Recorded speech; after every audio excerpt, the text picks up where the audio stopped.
नमस्कार, आजमगढ़ टाइम्स में आपका एक बार फिर से स्वागत है। आइए जानते हैं आज के सभी मुख्य समाचार, ताजा महत्वपूर्ण बड़ी खबरों को।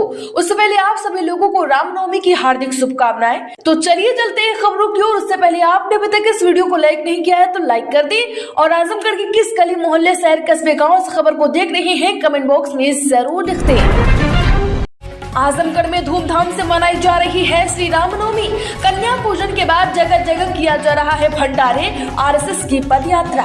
जी हां, आजमगढ़ जिले में श्री रामनवमी के अवसर पर जगह जगह धूमधाम से भगवान श्री राम की नवमी मनाई जा रही है। इस अवसर पर जिले के सभी मंदिरों और शक्तिपीठों पर श्री रामचरितमानस के पाठ का आयोजन किया गया है। जिले के भैरव बाबा मंदिर, महाराजगंज दुर्गा मंदिर, रायपुर शिव शक्ति मंदिर, हीरापट्टी शीतला माता मंदिर, निजामाबाद पलमेश्वरी देवी धाम, पलहना मां काली मंदिर, खरिहानी के साथ ही बड़े गणेश मंदिर और जिले के बड़ी संख्या में मंदिरों में श्री रामचरितमानस का पाठ आयोजित किया जा रहा है। आजमगढ़ में सीएम योगी ने कहा, वक्फ से मुक्त अवैध जमीनों पर बनेंगे गरीबों के घर, संपत्तियों के बंदरबाट पर लगेगी रोक। जी हां, मुख्यमंत्री योगी आदित्यनाथ ने कहा है कि वक्फ से मुक्त अवैध जमीनों पर प्रदेश भर के गरीबों के लिए घर बनाए जाएंगे। इतना ही नहीं, वक्फ संशोधन बिल के पास होने के बाद जमीनों के बंदरबाट पर भी रोक लगेगी। उन्होंने विपक्ष पर निशाना साधते हुए कहा कि यूपी की तरक्की से दबंगों और उनके आकाओं को दिक्कत हो रही है। ऐसा इसलिए कि बढ़ते व्यापार, बहन बेटियों की सुरक्षा के साथ पूर्ण रूप से सुरक्षित प्रदेश में उनका धंधा चौपट हो गया। सीएम महाराजगंज और गोरखपुर में विभिन्न योजनाओं के लोकार्पण और शिलान्यास के बाद जनसभा को संबोधित कर रहे थे। आजमगढ़ में ऑनलाइन हाजिरी व्यवस्था शुरू, बिजली कर्मियों ने की बायोमेट्रिक सिस्टम की मांग। जी हां, आजमगढ़ में विद्युत निगम में अधिकारियों और कर्मचारियों के लिए शुरू की गई ऑनलाइन फेस रिकॉग्निशन आधारित हाजिरी व्यवस्था फेल हो गई है। ऊर्जा शक्ति ऐप के जरिए लागू इस नई व्यवस्था से जहां कुछ कर्मचारी संतुष्ट हैं, वहीं ज्यादातर इसे अव्यवहारिक बताकर बायोमेट्रिक सिस्टम की मांग कर रहे हैं। विद्युत वितरण निगम ने सभी अभियंताओं और कर्मचारियों के लिए ऊर्जा शक्ति ऐप पर फेस रिकॉग्निशन से हाजिरी की व्यवस्था की है। सुबह 10 बजे तक कर्मचारियों को कार्यालय पहुंचकर ऐप पर चेहरा स्कैन कर हाजिरी लगानी होती है। वहीं शाम 5 बजे कार्यालय से निकलते समय भी यही प्रक्रिया दोहरानी पड़ेगी। लेकिन ऐप के सर्वर की खराबी, नेटवर्क की समस्या और मोबाइल फोन पर निर्भरता ने कर्मचारियों की मुश्किलें बढ़ा दी हैं। विद्युत निगम के अधिकारी और कर्मचारी इस ऐप पर हाजिरी लगा रहे हैं। इसके लिए उन्हें कई बार प्रयास करना पड़ रहा है, तब जाकर उनकी हाजिरी लग रही है। आजमगढ़ में परिवहन निगम में होगी महिला परिचालकों की सीधी भर्ती, गृह जिले में मिलेगी तैनाती। जी हां, आजमगढ़ में परिवहन निगम में महिलाओं को संविदा परिचालक पद पर तैनाती मिलेगी। यह भर्ती प्रक्रिया महिलाओं को आत्मनिर्भर बनाने और रोजगार के नए अवसर प्रदान करने की दिशा में एक महत्वपूर्ण कदम साबित होगा। संविदा परिचालकों को परिवहन निगम द्वारा निर्धारित पारिश्रमिक दरों के अनुसार वेतन मिलेगा। आजमगढ़ के आरएसएस मनोज कुमार वाजपेयी ने जानकारी दी है कि मुख्यमंत्री के निर्देशानुसार पूरे प्रदेश में 5,000 महिला अभ्यर्थियों को संविदा परिचालक के रूप में भर्ती की जाएगी। इससे आजमगढ़ परिक्षेत्र में कुल 200 महिलाओं की भर्ती होगी। आगे हम आपको भर्ती की सारी जानकारी विस्तार से देंगे। आजमगढ़ थाने में दलित युवक के चल बसने के मामले में सांसद रावण की एंट्री, बोले सड़क से सदन तक होगा संघर्ष, मिलेगा न्याय। जी हां, आजमगढ़ के तरवा थाने में दलित युवक के चल बसने पर सियासत गरमा गई है। पीड़ित परिवार से सपा, बसपा और भाजपा का प्रतिनिधिमंडल पहले ही मिल चुका है। भीम आर्मी के प्रमुख चंद्रशेखर ने भी पीड़ित परिवार से वीडियो कॉन्फ्रेंसिंग के जरिए बात की। उन्होंने सनी के परिवार को सांत्वना दी और भरोसा दिलाया कि सनी को हर हाल में न्याय दिलाया जाएगा। चंद्रशेखर रावण ने कहा कि इसके लिए सड़क से लेकर सदन तक संघर्ष किया जाएगा। पीड़ित परिवार का हर संभव मदद किया जाएगा। आजमगढ़ में 2 सेल्समैन गिरफ्तार, मालिक फरार, अंग्रेजी शराब की दुकान में बिक रही थी देशी शराब। आबकारी टीम और पुलिस की संयुक्त छापेमारी। आजमगढ़ जिले के फूलपुर थाना क्षेत्र के अमवारी में अंग्रेजी और बियर के कंपोजिट शराब की दुकान में देशी शराब बेचे के मामले में पुलिस ने 2 आरोपी को गिरफ्तार कर लिया है। बता दें कि गिरफ्तार आरोपी शराब की दुकान पर काम करने वाले सेल्समैन है, जबकि दुकान का मालिक प्रेम यादव प्रकाश फरार हो गया, जिसकी तलाश की जा रही है। एक दिन पूर्व ही जिले के फूलपुर थाने की पुलिस और आबकारी टीम ने शिकायत मिलने पर शराब की कंपोजिट दुकान पर छापेमारी की थी। इस मामले में 13 ट्रेटा पैक विंडीज लाइम के बरामद किए गए हैं। आजमगढ़ में खेत में लगी आग से डर का माहौल, 70 बीघा से अधिक फसल जल के राख, मशक्कत के बाद पाया गया काबू। जी हां, बता दें कि आजमगढ़ में पवई थाना क्षेत्र के सुमाहडीह गांव के सिवान खदरा में अज्ञात कारणों से गेहूं के खेत में आग लग गई। देखते ही देखते आग विकराल रूप लेता चला गया। करीब 3 किलोमीटर तक आग पहुंच गई। वहां मौजूद सुमाहडीह पवई व जल्दीपुर गांव के लोगों ने कड़ी मशक्कत के बाद किसी तरह आग पर काबू पाया। बता दें कि इस आग लगी की घटना में करीब 70 बीघा गेहूं की फसल जल के राख हो गई। आग बुझने की करीब 20 मिनट बाद बुलंदपुर से फायर ब्रिगेड की टीम गाड़ी पहुंची। जानकारी के लिए बता दें कि अभी बीते ही दिनों 30 बीघा खड़ी फसल में आग लगी है। आजमगढ़ में मंडलीय जिला अस्पताल सीएचसी और पीएचसी में बना हीटवेव वार्ड। जी हाँ, बता दें कि आजमगढ़ में जिले में बढ़ते तापमान और लू के खतरे को देखते हुए स्वास्थ्य विभाग ने तैयारी शुरू कर दी है।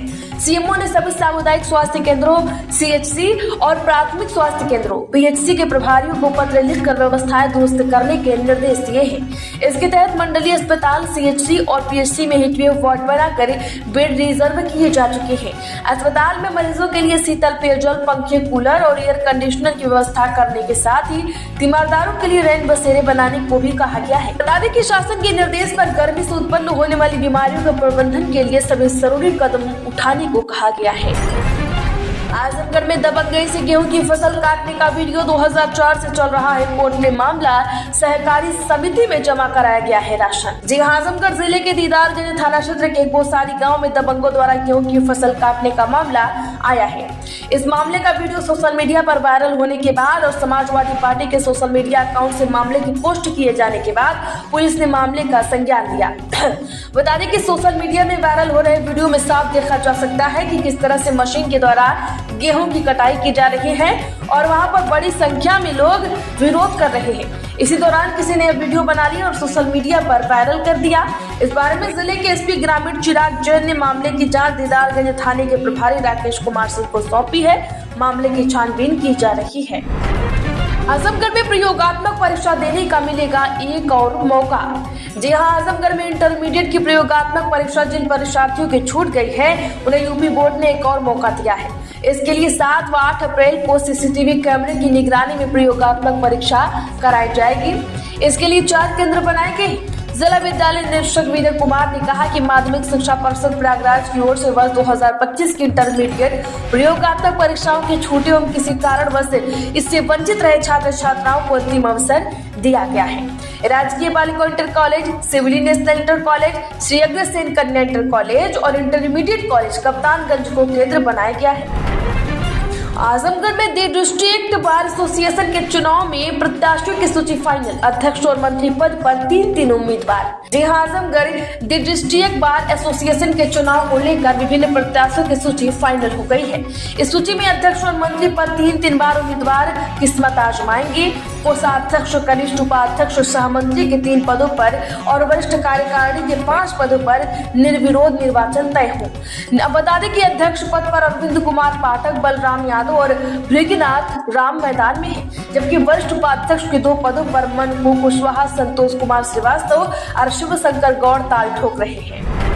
आजमगढ़ में बसंतकालीन गन्ना बुआई के बारे में किसानों को दी गई जानकारी। जी हां, सठियाओं के मोहब्बतपुर गांव में गन्ना विभाग की तरफ से बसंतकालीन गन्ना बुआई को लेकर एक गोष्ठी का आयोजन किया गया। ज्येष्ठ गन्ना निरीक्षक कुलदीप कुमार ने गन्ना बुआई की नवीन विधि के बारे में जानकारी देते हुए कहा है किसानों को बसंतकालीन गन्ना बुआई कर गन्ना की खेती नवीन विधि से किसान करें और इसमें किसी तरह की कोई समस्या हो तो अधिकारियों से साझा करें और उस समस्या का समाधान किया जाएगा। जिला गन्ना अधिकारी महेंद्र कुमार ने सह फसली खेती ट्रेंच विधि, रिंग विधि से गन्ना बुआई के बारे में विस्तार से जानकारी दी। आजमगढ़ में पुलिस के अलावा यूपी में एक और भर्ती का ऐलान। 5000 पदों पर दी जाएगी नौकरी। इस महीने शुरू होंगे आवेदन। जी हाँ, आजमगढ़ समेत पूरे यूपी में कई सारी भर्तियां निकाली गई है। सरकारी नौकरी की तैयारी कर रहे उम्मीदवारों को यूपी सरकार ने एक और बड़ी राहत दी है। बता दें कि सूबे के मुख्यमंत्री योगी आदित्यनाथ ने घोषणा की थी कि अप्रैल से पुलिस बल में 28,138 पदों पर भर्ती होगी। इसके अलावा मुख्यमंत्री के निर्देशानुसार उत्तर प्रदेश परिवहन निगम में 5000 परिचालकों की भर्ती होगी। परिवहन मंत्री ने कहा है कि भर्ती प्रक्रिया के तहत 8 अप्रैल से 17 अप्रैल 2025 तक विभिन्न शहरों में रोजगार मेले भी किए जाएंगे। सरकार ने महिला अभ्यर्थियों की सुविधा को ध्यान में रखते हुए निर्देश दिए हैं कि उनका गृह जनपद के डिपो में ही नियुक्ति की जाएगी। आपको बता दें कि अगर आप भी इच्छुक हैं और इसमें जाना चाहते हैं तो आपको upsrtc.com पर ऑनलाइन आवेदन कर सकते हैं। आजमगढ़ में 5 दिन बाद सोने की कीमत में 1350 की गिरावट। चांदी की कीमत भी 5000 घटी। जानिए नई दरें। जी हाँ, दिन में सोने चांदी की कीमतों में भारी कमी दर्ज की गई है। एक तरफ सोना जहां 1350 रुपए गिरकर 93,000 रुपए प्रति 10 ग्राम पर पहुंचा, वहीं दूसरी तरफ से चांदी की कीमत में 5,000 रुपए की गिरावट देखी गई। वहीं एक दिन पहले ही 99.9% शुद्धता वाला यह कीमती धातु 200 रुपए चढ़कर 94,350 रुपए प्रति 10 ग्राम के नए शिखर पर पहुंचा था। 5 दिन की तेजी के सिलसिले को तोड़ते हुए 99.5% शुद्धता वाला सोना भी 1,350 रुपए गिरकर 92,550 रुपए प्रति 10 ग्राम पर आ गया, जबकि इसका बंद स्तर 93,900 रुपए प्रति 10 ग्राम था। तो आजमगढ़ टाइम्स में बस इतना ही। वीडियो को लाइक करें, ज्यादा से ज्यादा लोगों में शेयर कर दिए। और आप आजमगढ़ के किस गली, मोहल्ले, शहर, कस्बे, गाँव या बाहर से देख रहे हैं, कमेंट बॉक्स में जरूर बताएं।